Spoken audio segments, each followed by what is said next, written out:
Bonjour, je m'appelle Thatcher Rowe, j'ai 37 ans. Autrefois pilote de l'armée de l'air, je planais dans le ciel glacial de l'Alaska, affrontant les blizzards et les tempêtes qui m'assaillaient. Aujourd'hui, je mène une vie simple à Helena, dans le Montana, une paisible ville de banlieue où s'étendent des champs d'herbe à perte de vue, parsemés de clôtures en bois patinées par le temps, et où quelques vaches paissent tranquillement sous un vaste ciel bleu. Helena n'est ni aussi bruyante que les grandes villes, ni aussi glaciale que la base militaire où j'étais autrefois stationné. C'est un endroit paisible, où la douce brise transporte le parfum de l'herbe sèche et des souvenirs, comme si le temps ralentissait, me permettant de respirer et de vivre pleinement. Je vis avec ma fille Joy, une fillette de 10 ans aux yeux aussi brillants que le soleil d'automne et au sourire qui fait fondre toute glace dans mon cœur. Nous habitons une petite cabane en rondin niché le long d'un chemin de terre rouge, non loin de la vieille ferme de mon grand-père. La maison n'a rien d'extraordinaire. Quelques petites pièces, une véranda donnant sur les champs et une vieille cheminée que j'allume les froides nuits d'hiver. Je ne suis pas riche au sens où l'on l'imagine pour les héritiers millionnaires. Je vis simplement, sans ostentation ni extravagance. Pour moi, l'argent n'est pas quelque chose à afficher, mais un outil pour protéger ce que je chéris le plus, Joy et les souvenirs de mon grand-père qui m'a appris que l'honneur est un héritage plus précieux que n'importe quel trésor. Ce soir, comme tant d'autres soirs, je suis assis dans le petit salon, la lueur orangée et dorée de la lampe de table éclairant les murs en bois sombre. Joy dort profondément dans sa chambre, sa respiration régulière résonnant à travers la porte légèrement en forme de bocal. Sur la table devant moi se trouve une boîte en bois, dont la surface est polie par le temps, où je conserve les souvenirs de mon grand-père. J'ouvre le couvercle et une odeur de pain et de vieux cuir m'envahit comme une porte ouverte sur le passé. À l'intérieur, parmi des lettres jaunies et quelques photos en noir et blanc, je vois la montre de poche en argent que mon grand-père portait toujours sur lui. Son cadran est terni, mais l'inscription sur le couvercle reste limpide. L'honneur est le plus grand héritage. Je tiens la montre, mes doigts parcourant l'inscription. Et soudain, un flot de souvenirs me revient, puissant et inéluctable, comme une vague qui me ramène à des jours lointains. Je ferme les yeux, et à cet instant, je ne suis plus à Helena. Je suis de retour à Bozeman, dans le Montana, ma ville natale, où les champs dorés s'étendaient sous un ciel froid, où j'ai grandi au milieu de l'indifférence de mon père, des soins de mon jeune frère et de l'amour indéfectible de mon grand-père. Enfant, je ne me sentais jamais à ma place chez moi. Mon père, Douglas Rowe, était un ancien fonctionnaire des impôts, un homme dominateur au regard perçant et à la voix autoritaire. Il me regardait toujours comme si j'étais un objet superflu. Jamais assez bien, jamais digne. Thatcher, redresse-toi, aboyait-il chaque fois que je baissais la tête, ne serait-ce que pour éviter son regard. Pour lui, je n'étais jamais assez bien. Pas assez intelligent, pas assez fort, pas comme Brandon, mon petit frère, dont j'ai été choyé dès mon plus jeune âge. Brandon, de 5 ans mon cadet, était un garçon blond au sourire si tendre. Pour mon père, il était un trésor, autorisé à faire des choses dont je n'aurais jamais pu rêver. Sécher les cours, dépenser sans compter, même semer le trouble en ville sans conséquence. Brandon est encore jeune. Il a besoin de liberté. Disait mon père, tandis que moi, à seulement 10 ans, j'étais contraint de faire les corvées à la ferme, du nettoyage des écuries à la coupe du bois. Ma mère, une femme douce mais fragile, a essayé de me protéger, mais elle n'a pas eu la force de résister à la personnalité autoritaire de mon père. Finalement, elle est partie quand j'avais 17 ans, juste avant mon engagement. Je ne la blâme pas. Je comprends qu'elle ait eu besoin de s'échapper de la cage dans laquelle mon père avait enfermé notre famille. Durant ces années étouffantes, mon grand-père a été ma seule lumière. Vétéran de la Seconde Guerre mondiale, c'était un homme grand, aux cheveux blancs et aux mains rugueuses, rongé par des années passées à manier un fusil et à travailler dans les champs. Avec ma grand-mère, il avait bâti leur ferme à partir de rien, transformant une terre aride en un petit empire agricole, suffisant pour le rendre millionnaire sans que personne ne s'en doute. Ma grand-mère est décédée quand j'avais 23 ans, le laissant seul avec ses souvenirs et un cœur inébranlable. Il ne s'est jamais vanté de sa richesse ni de sa réussite. Pour lui, la valeur d'une personne résidait dans son honneur, dans sa résistance aux épreuves de la vie. Pendant les vacances d'été, je fuyais la maison oppressante de mon père pour séjourner à la ferme de mon grand-père. Je me souviens encore très bien de lui, assis sous le vieux chêne, lisant le journal, ses lunettes de lecture glissant sur son nez. Il me racontait ses années militaires, ses batailles, ses amis tombés au combat, et comment il avait appris que l'honneur ne s'achète ni ne se vend. Thatcher, disait-il, les yeux flamboyants.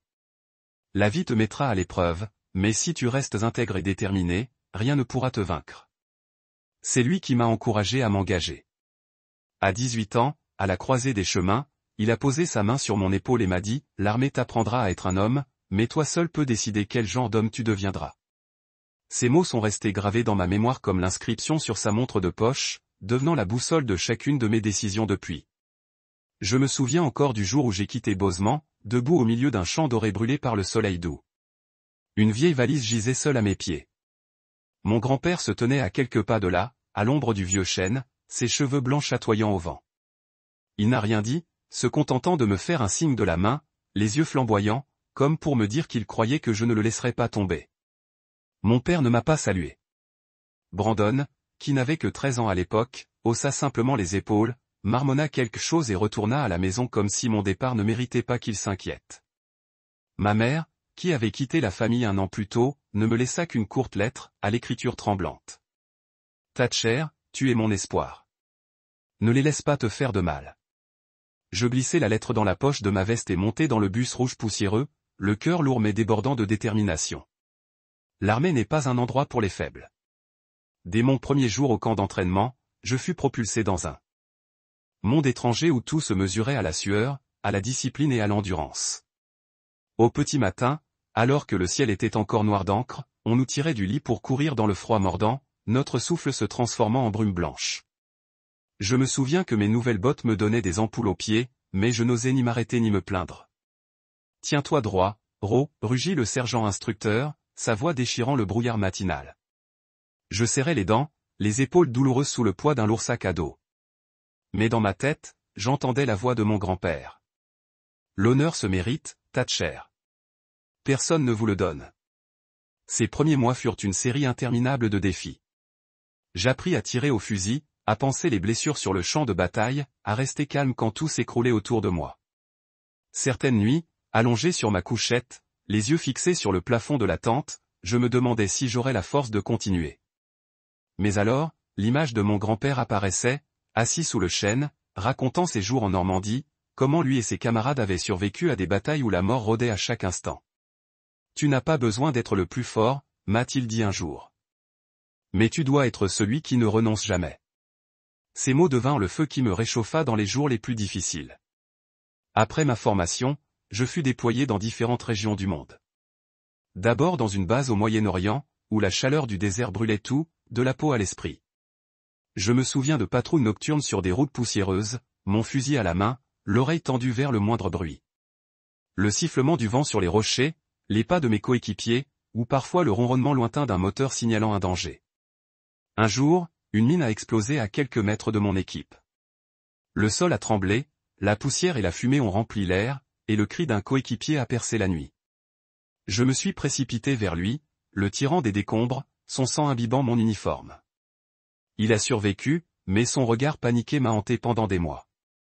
Des moments comme cela m'ont appris que la guerre n'est pas seulement une question de survie. Il s'agit d'empêcher son âme d'être déchirée. Du Moyen-Orient, j'ai été envoyé en Asie du Sud-Est, où les jungles denses et l'humidité oppressante rendaient tout suffocant. J'ai appris à me déplacer dans l'obscurité, à lire des cartes à la faible lueur d'une lampe de poche, à garder le silence même lorsque mon cœur battait fort. Mais quelle que soit la difficulté des missions, je n'avais qu'une chose sur moi, les lettres de mon grand-père.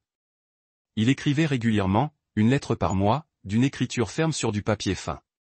Il parlait de la nouvelle récolte, du vieux cheval dont il s'occupait encore, des matinées passées sur le porche à admirer le lever du soleil. Mais surtout, il parlait de moi. « Tu fais ce qu'il faut, Thatcher. » Il écrivait dans une lettre. « La vie te mettra à l'épreuve, mais ne la laisse pas te faire oublier qui tu es. » Je gardais ces lettres dans une petite boîte métallique, glissée au fond de mon sac à dos comme un talisman. À 23 ans, j'étais en poste en Alaska, où j'allais passer de nombreuses années. L'Alaska était un monde différent, des montagnes enneigées, des forêts de pins à perte de vue et un ciel si clair qu'on pouvait apercevoir la Voie lactée par les nuits sans nuages. Je travaillais sur une base aérienne près d'Anchorage, participant à des missions de protection de l'espace aérien et de soutien aux opérations de recherche et de sauvetage. Le travail ici était moins dangereux que mes précédentes affectations. Mais le froid et l'isolement de l'Alaska présentaient leurs propres défis. Certains jours, debout sur une colline surplombant la base, le souffle embué, je me demandais si j'étais à la hauteur des attentes de mon grand-père. En Alaska, j'ai rencontré Miranda. Elle travaillait dans un hôpital près de la base, une infirmière aux cheveux bruns attachés haut et au sourire qui chassait le froid hivernal. La première fois que nous nous sommes rencontrés, j'étais assis dans un petit café, essayant de me réchauffer les mains avec une tasse de café chaud. Elle est entrée, a commandé un thé, et lorsque nos regards se sont croisés, j'ai ressenti une secousse.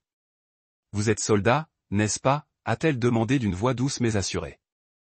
J'ai hoché la tête, et de là, nous avons commencé à parler de l'Alaska, des longues journées sans soleil, des rêves que nous nourrissions autrefois. Miranda avait le don de me mettre à l'aise, comme si je pouvais me débarrasser de l'armure que je portais depuis mon engagement.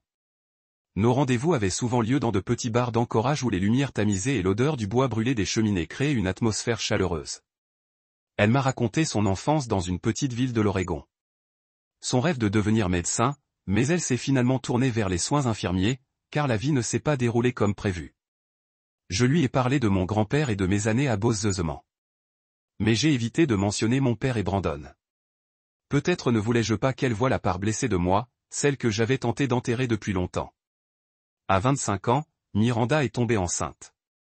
C'était un soir d'hiver, la neige tombait drue devant la fenêtre du petit appartement que nous louions près de la base. Elle était assise sur le canapé, les mains sur son ventre, le regard mêlé d'inquiétude et de joie. « Thatcher, je suis enceinte », a-t-elle dit d'une voix tremblante. Je me suis agenouillé devant elle, lui ai pris les mains, et à cet instant, toute la fatigue et la douleur de mes années militaires ont semblé s'évanouir.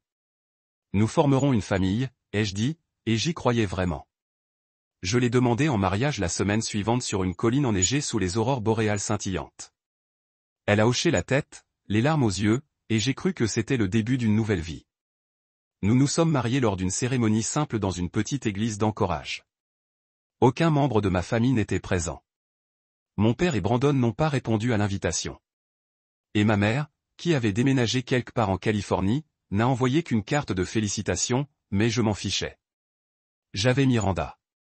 Et quelques mois plus tard, nous avions Joy, une petite fille aux grands yeux ronds, comme ceux de mon grand-père. En regardant Joy, j'ai eu le sentiment d'avoir trouvé ma véritable raison d'être. Non seulement survivre, mais protéger, aimer, fonder la famille que je n'avais jamais eue en grandissant.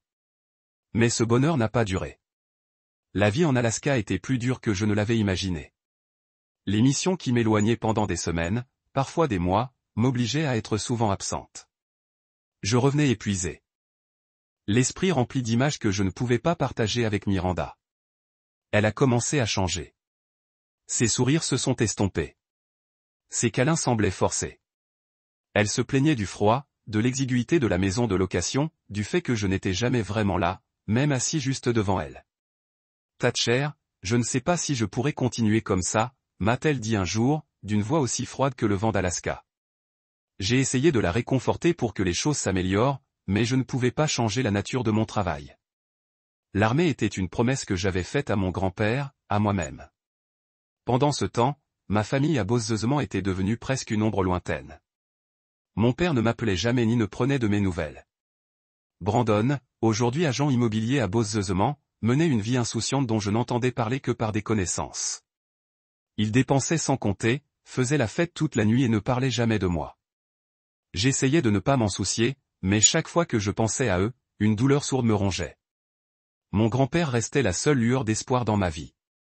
Ses lettres arrivaient encore régulièrement, chacune comme une flamme qui me réchauffait pendant les jours froids. « Tu es ma fierté, Thatcher », écrivait-il dans la dernière lettre que j'ai reçue. « Continue à te battre, pas seulement pour ton pays, mais pour toi-même. » À 35 ans, un coup de fil a tout bouleversé. J'étais à la base, de retour d'une longue mission à l'étranger. Le téléphone a sonné à minuit, et la voix tremblante d'un vieux voisin de Bozeman m'a entendu. « Thatcher, ton grand-père, il est parti. AVC ce matin. » Je restais figé, serrant le téléphone, sentant le monde s'écrouler sous mes pieds. Mon grand-père, l'homme que j'admirais le plus, celui qui m'avait tout appris sur le courage et l'honneur, était parti. Je n'ai pas pleuré. Pas sur le moment. J'ai seulement ressenti un immense vide dans ma poitrine, comme si une partie de moi-même avait été arrachée. J'ai immédiatement demandé un congé et pris des dispositions pour emmener Joy, alors âgée de 7 ans, à Bozeman pour les funérailles. Quand j'ai prévenu Miranda, elle a simplement hoché la tête et m'a dit, « Je suis occupée à l'hôpital. » Toi et Joey, allez-y, je n'ai pas protesté, même si j'avais un pressentiment. Je pensais qu'elle avait besoin de temps, d'espace. Mais j'avais tort. Le vol d'anchorage à Bozeman m'a semblé interminable.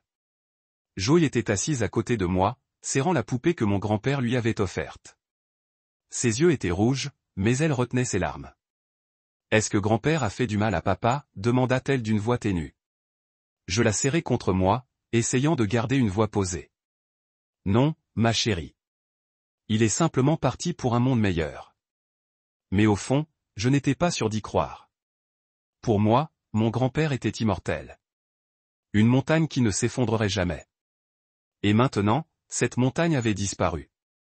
Les funérailles eurent lieu dans une petite église de Bozeman où mon grand-père se rendait tous les dimanches.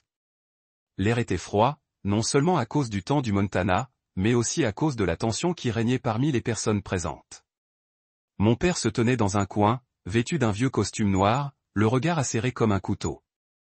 Brandon, devenu un homme aux cheveux blonds plaqués en arrière et portant un costume coûteux, se tenait à ses côtés, évitant les miens du regard. Aucun d'eux n'embrassa Joey ni ne me présenta ses condoléances. Ils me regardèrent simplement comme si j'étais une étrangère envahissant leur monde. Je pris la main de Joey et la conduisis au cercueil. Mon grand-père gisait là, le visage serein, mais dépourvu de cette lueur dans ses yeux que j'avais tant aimés. J'ai déposé une marguerite blanche sur sa poitrine. Sa fleur préférée, un souvenir de ma grand-mère. « Merci », ai-je murmuré, pour tout. Joey m'a serré la main, et j'ai su qu'elle essayait d'être forte pour moi, comme j'avais autrefois essayé de l'être pour mon grand-père. À la fin de la cérémonie, une brise froide a soufflé, comme si l'esprit de mon grand-père me rappelait que les vrais défis étaient encore à venir. Je n'avais pas tort. Ce qui a suivi, la lecture du testament, la trahison et les secrets dévoilés, allait me plonger dans une tempête à laquelle je n'étais jamais préparé. Les funérailles de mon grand-père m'ont laissé un sentiment de vide, comme si une partie de mon âme avait été emportée par le vent du Montana. J'ai tenu la main de Joey et je l'ai conduite hors de l'église, essayant de cacher la douleur qui me déchirait la poitrine. La foule s'est lentement dispersée, laissant derrière elle des rumeurs sur mon grand-père. Un homme fort, un vétéran, un fermier millionnaire autodidacte. Mais pour moi, il était plus que ces titres. C'est lui qui m'a appris à me tenir debout quand le monde tentait de me faire tomber. La lecture du testament était prévue pour le lendemain au cabinet d'avocat de mon grand-père, dans le centre-ville de Bozeman. Je ne voulais pas rester en ville plus longtemps que nécessaire. L'atmosphère étouffante, avec les escaliers inquiétants de mon père et de Brandon, me donnait l'impression d'être une étrangère dans ma propre ville natale. Mais je savais que je devais rester. Pas seulement pour mon grand-père, mais pour Joey. Elle méritait de connaître l'héritage de son grand-père, quel qu'il soit. Ce matin-là, je me suis réveillé tôt dans la petite chambre de motel que Joey et moi avions louée près du centre-ville. Joey dormait encore, serrant contre elle la poupée que mon grand-père lui avait offerte. Debout près de la fenêtre, je regardais la rue plongée dans le brouillard, essayant de rassembler mon courage pour ce qui m'attendait. Je n'attendais rien de ce testament. Mon grand-père m'avait déjà tant donné, des leçons de vie à la fois en moi. Mais au fond de moi, je ressentais un malaise lancinant, comme si quelque chose était sur le point d'éclater. Le cabinet de l'avocat se trouvait dans un vieux bâtiment en briques rouges, avec de hautes fenêtres et une légère odeur de vieux papier. En entrant, Joey me serra la main fermement, son regard scrutant la pièce avec un mélange de curiosité et d'appréhension. Mon père était déjà là, assis en bout de table, son costume noir froissé, le regard toujours aussi froid. Brandon était assis à côté de lui, vêtu d'un élégant costume gris coûteux, mais son regard évita le mien, rivé sur son téléphone. Ni moi ni Joey ne nous saluâmes. L'air dans la pièce était lourd, comme un orage sur le point d'éclater. L'avocat de mon grand-père, Harold Grayson, était un homme d'un certain âge, aux cheveux blancs, à la voix grave et posée. Il était assis derrière son bureau, une épaisse pile de documents devant lui, son regard balayant la pièce comme pour nous évaluer. « Merci à tous d'être venus », commença-t-il d'une voix ferme, mais pesante, qui réduisit tout le monde au silence. Aujourd'hui, nous allons lire le testament de Samuel Rowe, rédigé et notarié le 12 mars dernier. Une secousse me parcourut l'échine. Joey serra ma main plus fort, comme si elle aussi ressentait la tension. Je jetai un coup d'œil à mon père, assis bien droit, les mains jointes, le regard rivé sur Grayson comme s'il essayait de le percer à jour. Brandon, lui, semblait indifférent, mais je remarquai ses doigts qui tapotaient nerveusement sur la table. Une habitude nerveuse qui me revenait de notre enfance. Grayson ouvrit les documents, ajusta ses lunettes de lecture et commença à lire. Sa voix résonna clairement, chaque mot se gravant dans l'air. Moi, Samuel Rowe, saint d'esprit et libre de choix, déclare ceci comme mon testament. Mes biens, y compris la ferme, les placements et les comptes bancaires, seront partagés à parts égales, 50% à mon petit-fils Thatcher Rowe, et les 50% restants à partager également entre mon fils, Douglas Rowe, et mon petit-fils, Brandon Rowe. Le silence régna dans la pièce. Mon souffle se fit plus lourd, 50%. C'était un chiffre bien plus élevé que je ne l'aurais jamais imaginé. Je n'avais jamais vraiment pensé à la fortune de mon grand-père. Pour moi, c'était un homme de terrain et d'histoire, pas un millionnaire. Mais maintenant, à l'annonce du chiffre, je sentais le poids des regards de mon père et de Brandon, acérés comme des couteaux. Mon père se leva d'un bond, la chaise raclant le parquet. Quoi ? Rugit-il, la voix tremblante de rage. Ce gamin reçoit la moitié de la succession. Il n'a rien fait. Il s'est enfui pour vivre sa vie de soldat errant, tandis que Brandon et moi restions ici à prendre soin de papa pendant des années. Je me figeai, non pas à cause de ses paroles, mais à cause de la haine dans sa voix. Joey se serra plus fort contre moi, les yeux écarquillés de peur. Je posai une main sur son épaule, essayant de garder une voix calme. Papa, calme-toi. C'était le souhait de grand-père. Son souhait ? Ricana mon père en s'approchant du bureau de Grayson. Son souhait a été manipulé par toi, n'est-ce pas? Tu lui as raconté ces histoires de guerre, ces mots mièvres pour t'immiscer, n'est-ce pas? Il me désigna du doigt, le visage rouge de colère. Brandon, pour la première fois depuis son arrivée, leva les yeux. Papa, calme-toi, dit-il, mais sa voix manquait de conviction. Je reconnus son regard, non pas de colère, mais de jalousie, une émotion que je lui voyais depuis l'enfance. Grayson leva la main, faisant signe au silence. Monsieur Douglas, veuillez vous asseoir, dit-il d'une voix calme mais sèche. Le testament a été notarié. Mais si vous souhaitez le contester, je vous conseille de rester calme. Mon père ne m'écouta pas. Il arracha le testament du bureau, scrutant les lignes du regard comme à la recherche d'une faille. Puis, à la stupéfaction générale, il jeta les papiers dans la cheminée allumée dans un coin. Les flammes s'embrasèrent, consumant les pages en un instant. Je vais porter l'affaire devant les tribunaux, cria-t-il. Je réclamerai ce qui nous revient de droit, à Brandon et à moi. Joey s'enfonça plus profondément dans mon flanc, et mon cœur battit la chamade. J'aurais voulu me lever pour crier à mon père qu'il n'avait aucun droit, que mon grand-père m'avait choisi parce qu'il savait que je ne me laisserais pas aveugler par l'argent. Mais je ne l'ai pas fait. Je suis resté assise là, tenant Joey dans mes bras, essayant de rester calme pour elle. Puis Grayson fit quelque chose qui réduisit la pièce au silence. Il ouvrit lentement le tiroir de son bureau et en sortit un autre jeu de documents reliés bleu foncé avec un sceau rouge. Monsieur Douglas, dit-il d'une voix basse comme le tonnerre. Vous venez de détruire une copie du testament. Mais Samuel anticipa cette éventualité. Il brandit les documents, balayant du regard tout le monde dans la pièce. Ceci est le deuxième testament, signé le même jour que le premier et également notarié. Mon père resta figé, le visage pâle. Brandon se renversa dans son fauteuil, bouche bée. Mon pouce accéléra, non pas de joie, mais du pressentiment que ce qui allait suivre allait tout changer.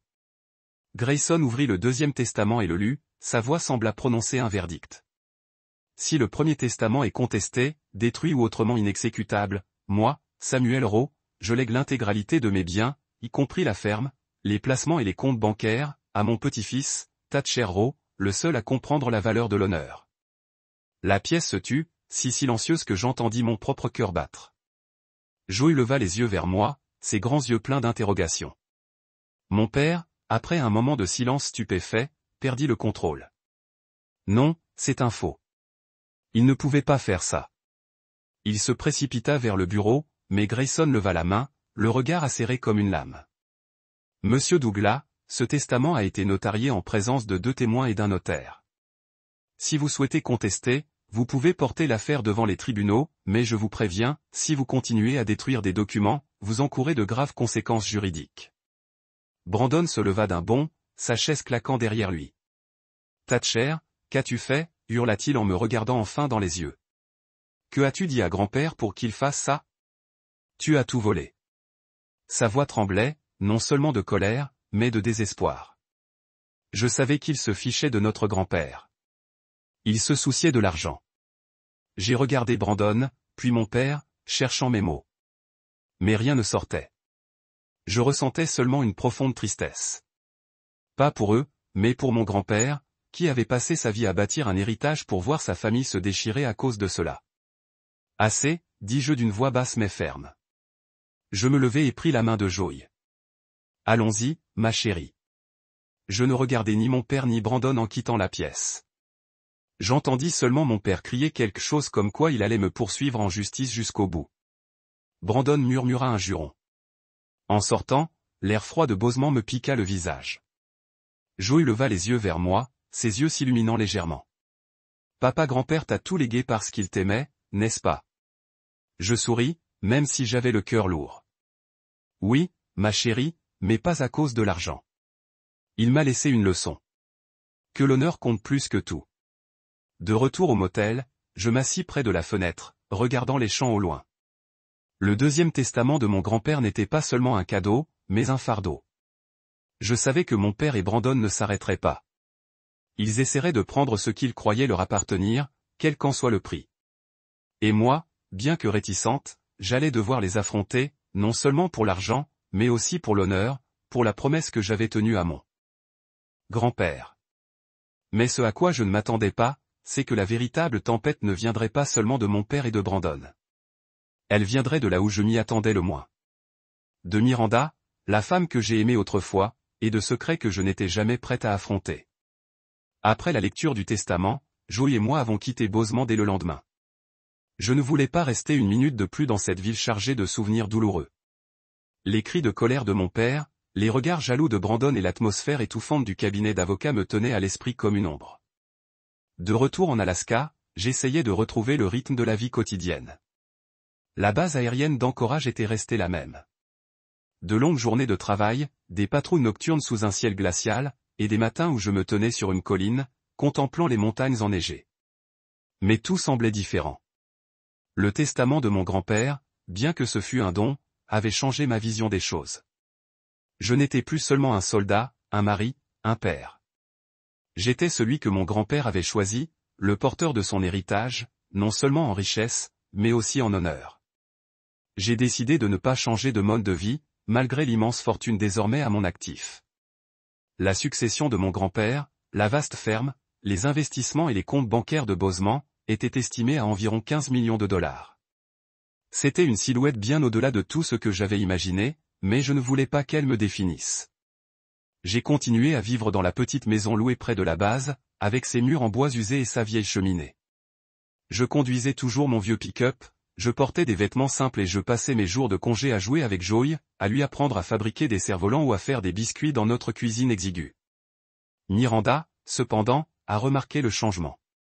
Elle n'a rien dit tout de suite, mais j'ai vu un changement dans son regard, une curiosité, une pointe d'avidité qui se cachait sous ses yeux.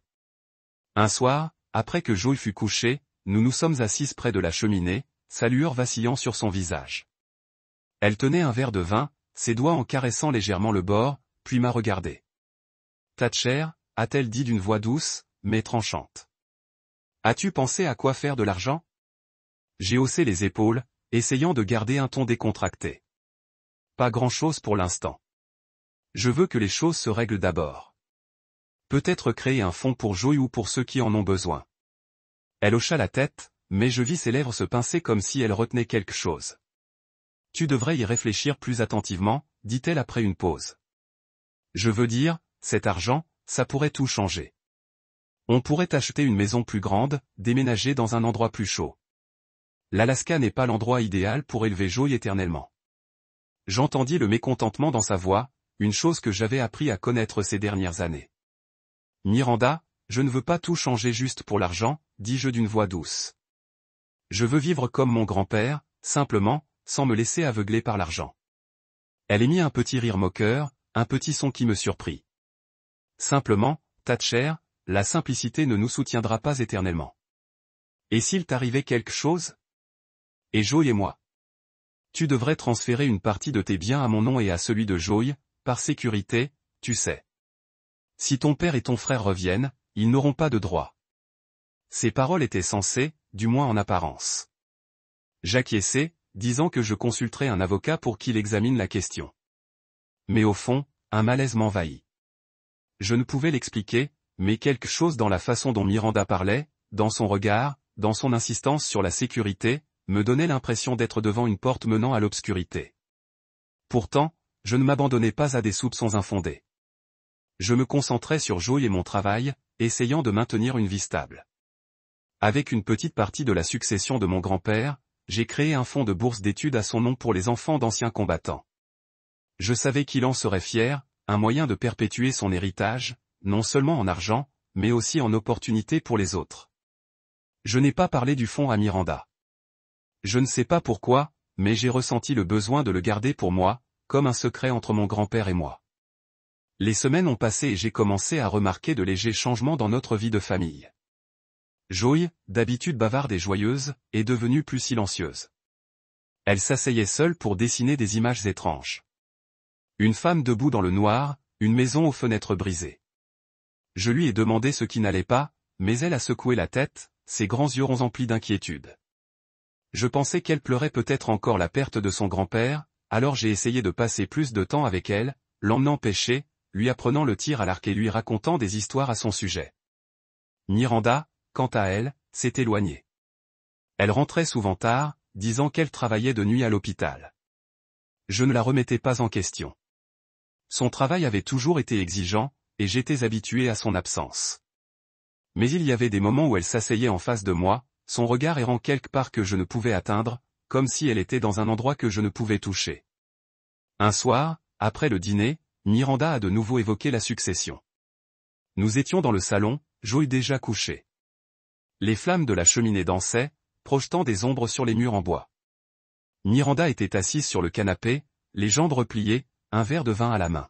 « Thatcher, as-tu déjà parlé à l'avocat » demanda-t-elle d'une voix légère mais tranchante. J'ai soupiré en posant ma tasse de café. « Je vais le faire, Miranda. Mais je veux que les choses soient claires d'abord. Je ne veux pas me précipiter. » Elle fronça les sourcils et posa son verre de vin sur la table. « Rush ? Thatcher ? Tu temporises. Tu ne me fais pas confiance, n'est-ce pas ? » J'ai été surpris par la dureté de sa voix. Ce n'est pas que je veuille simplement obéir aux souhaits de grand-père. Cet argent n'est pas que de l'argent. C'est une responsabilité. Miranda eut un rire amer. Responsabilité ? Tu parles toujours d'honneur, de ton grand-père, mais penses-tu parfois à Joey et moi ? Crois-tu que je veuille passer ma vie dans cette base glaciale, dans cette location exiguë ? J'ai senti une bouffée de chaleur dans ma poitrine, mais je l'ai retenue. Miranda, j'essaie de faire ce qu'il y a de mieux. Je ne veux pas que cet argent nous change.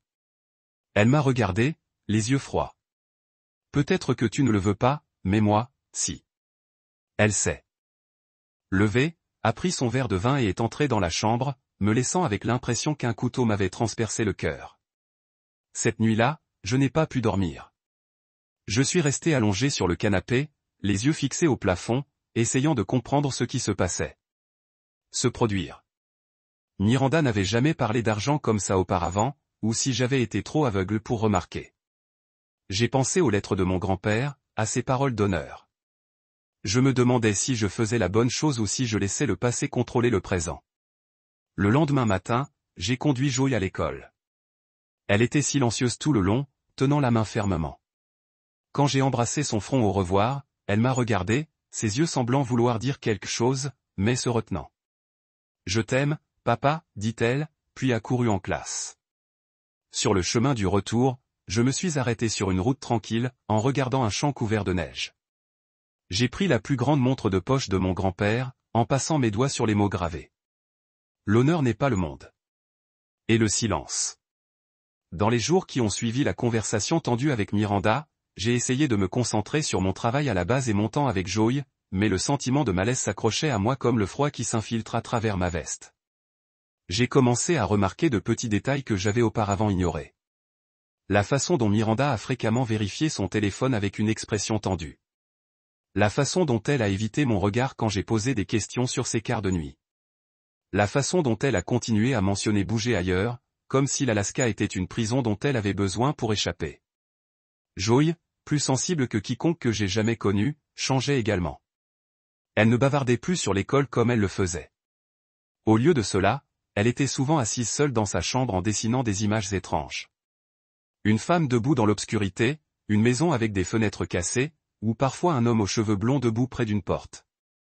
Je lui ai posé des questions sur les dessins, mais Joy secoua la tête. Ses grands yeux ronds remplis d'inquiétude. « Dessin, papa » a-t-elle dit. Mais le tremblement dans sa voix m'a dit qu'elle cachait quelque chose. Un après-midi, j'ai décidé de passer toute la journée avec Joy pour la retirer de son silence. Je l'ai emmenée dans un lac près de la base où la surface gelée scintillait sous la lumière du soleil pâle. Nous nous sommes assis sur un rocher enveloppé dans une couverture partagée, jetant de petits cailloux pour les regarder déraper sur la glace. « Vous manquez-vous, grand-père » j'ai demandé, essayant de trouver un moyen de commencer une conversation. Joy hocha la tête, serrant sa poupée. « Il me manque. » Il me racontait des histoires sur les chevaux. Il a dit que j'étais comme un peu pour toujours courir. Elle sourit, mais le sourire s'estompa rapidement. « Papa, j'ai quelque chose à te dire. » Mais j'ai peur. Je me tournai vers elle, plaçant une main sur son épaule. « Effrayé quoi, chérie ? Tu sais que je suis toujours là. » Joy baissa les yeux, ses doigts tordre le bord de la couverture.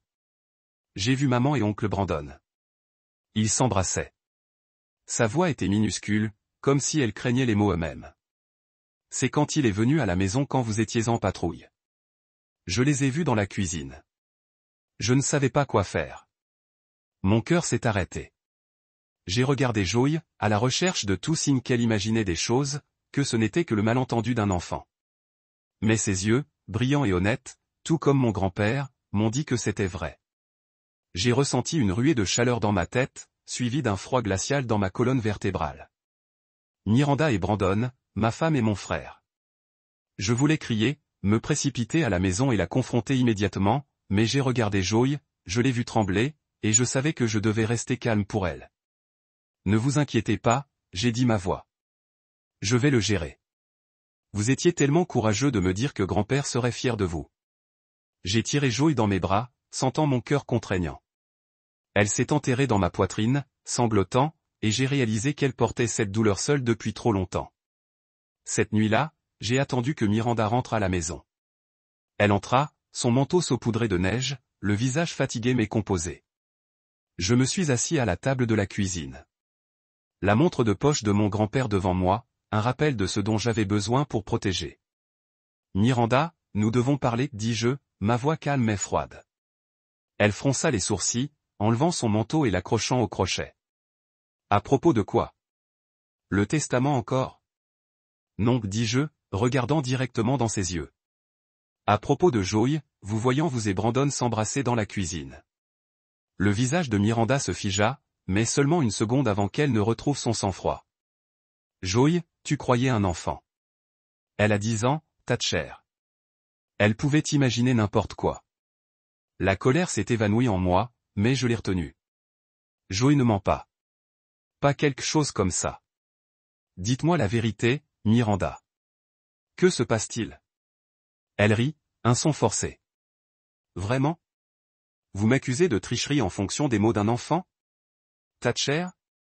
Pensez-vous vraiment que je suis ce genre de personne? Je me tenais, me rapprochant d'elle. Je ne veux pas penser cela, mais j'ai besoin de la vérité. Si ce n'est pas de vous, je le trouverai autrement. Miranda se détourna, les bras croisés. Vous voulez le découvrir? Fin. Allez demander aux voisins, demandez à vos collègues, demandez à celui que vous voulez. Vous ne trouverez rien. Mais je l'ai fait.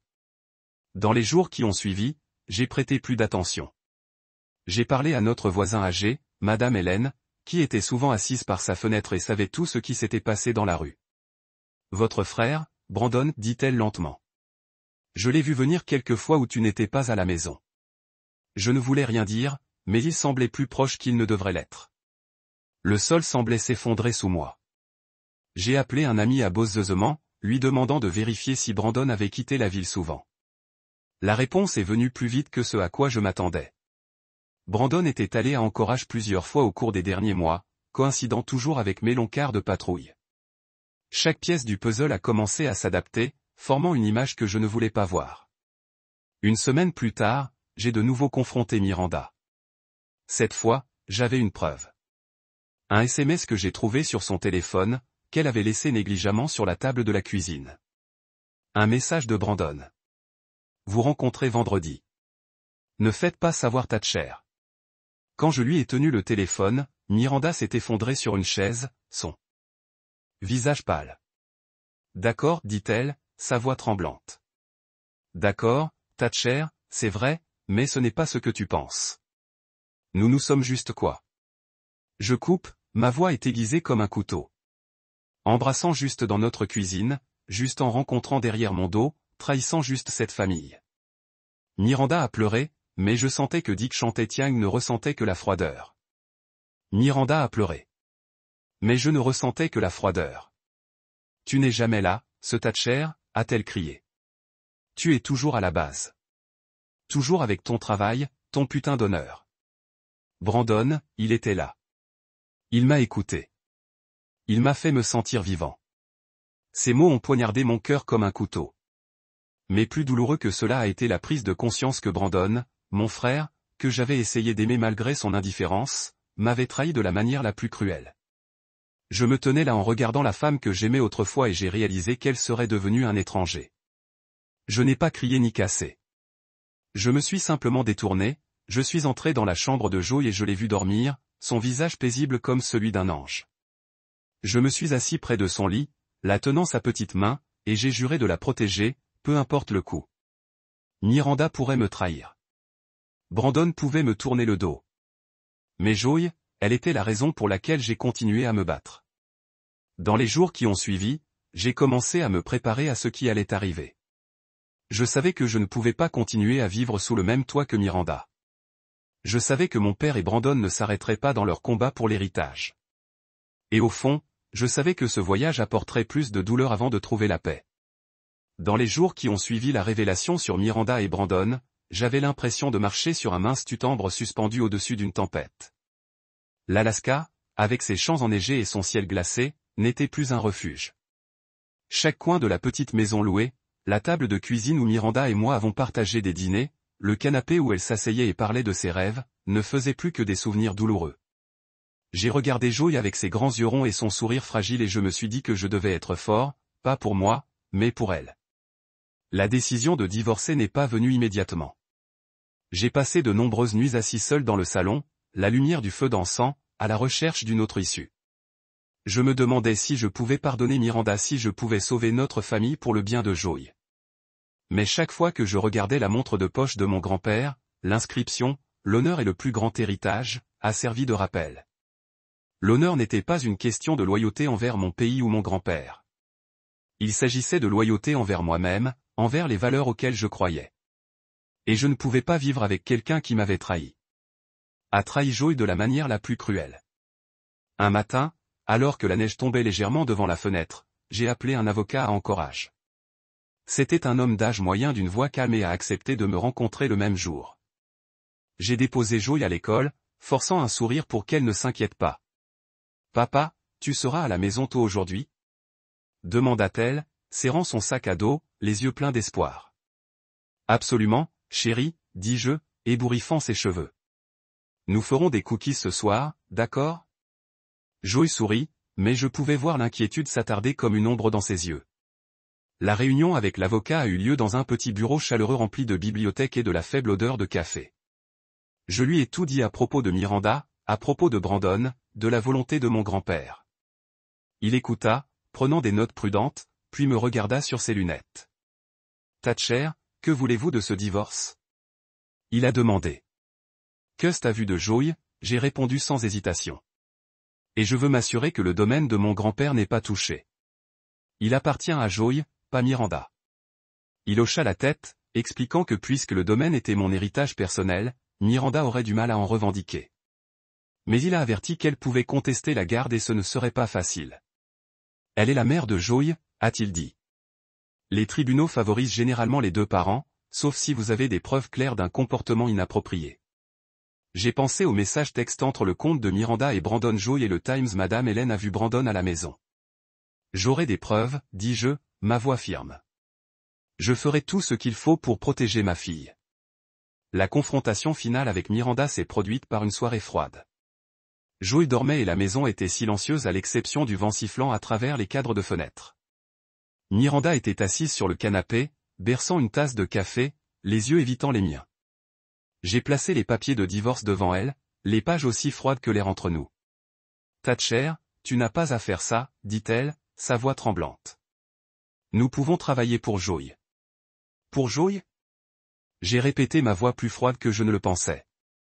Avez-vous pensé à Joy lorsque vous et Brandon vous embrassaient dans cette cuisine ? Quand tu l'as rencontrée derrière mon dos ?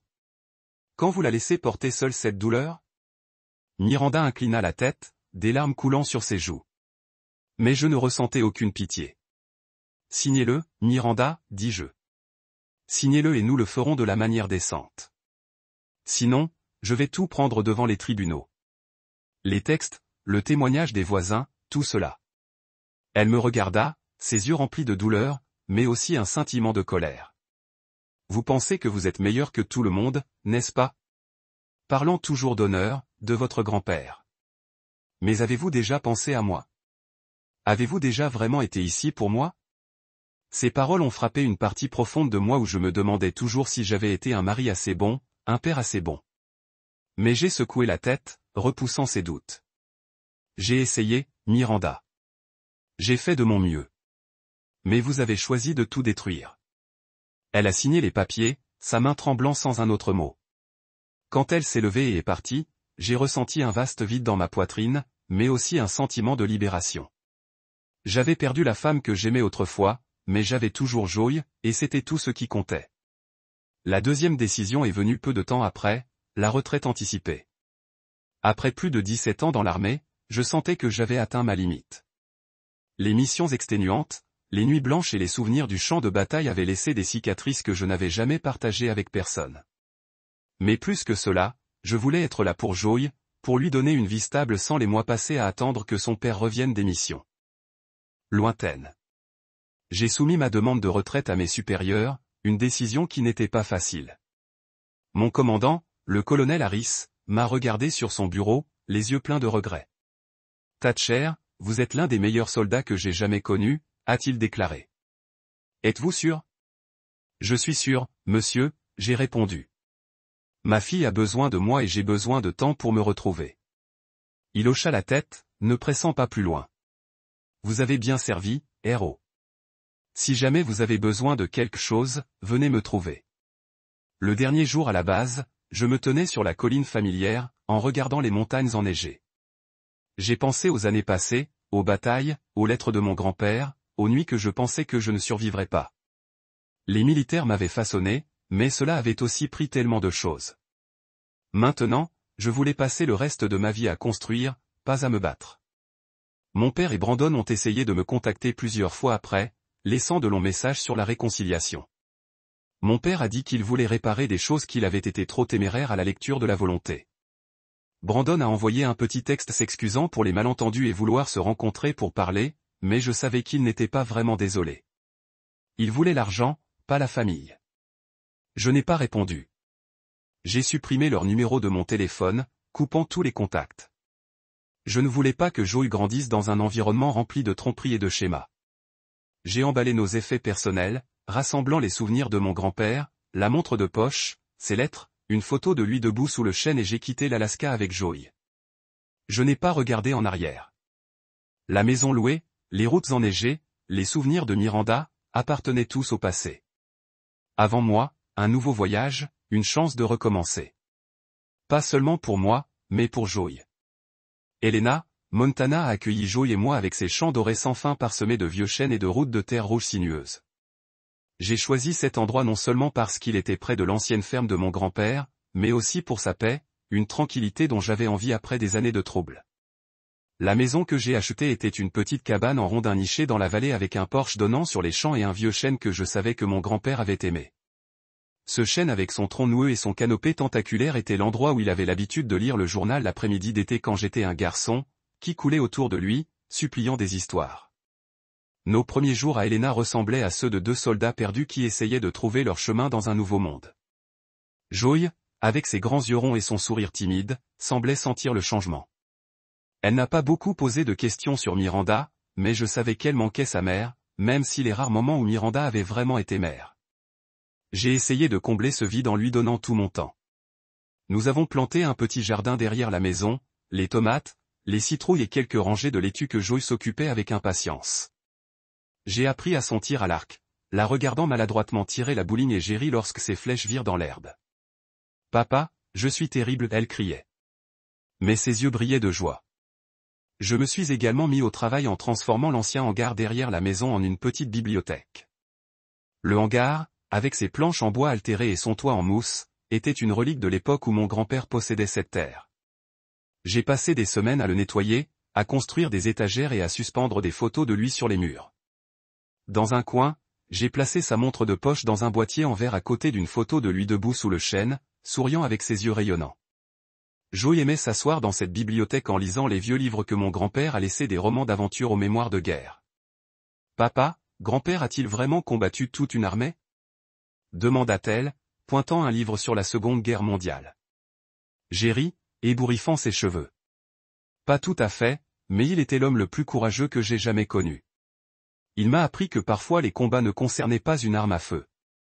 Il s'agit de rester ferme quand tout s'effondre.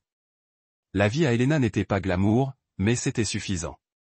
Je ne touchais pas à la majeure partie de l'héritage de mon grand-père, sauf pour acheter la maison et réparer le hangar. Je voulais que Joy ait grandi avec les valeurs qu'il m'a appris. Dans un atelier de réparation de machines, non pas parce que j'avais besoin de l'argent. Le style de vie téméraire, mais maintenant sans le soutien financier de mon père. Mon père, Douglas, semblait être tombé avec Brandon. Les deux se disputant souvent leur incapacité à hériter de l'une des successions de mon grand-père. Je n'ai pas été surpris, mais je n'ai ressenti aucune satisfaction non plus. Je n'ai ressenti qu'une profonde tristesse, pas pour eux, mais pour mon grand-père, qui avait passé sa vie à construire un héritage, seulement pour voir sa famille se fracturer. Joy a parfois posé des questions sur mon grand-père, mon père et Brandon. Un soir, alors que nous nous asseyions sur le porche en regardant le soleil se coucher sur les champs, elle a demandé, « Papa, tu es triste à propos de grand-père et de l'oncle Brandon ? Il ne t'aimait pas comme grand-père, n'est-ce pas ?» Je l'ai regardé, mon cœur me faisait mal. « Je ne suis pas triste, ma chérie, dis-je, même si je savais que je mentais en partie. Grand-père s'est battu pour la liberté, et j'apprends juste à être à la hauteur.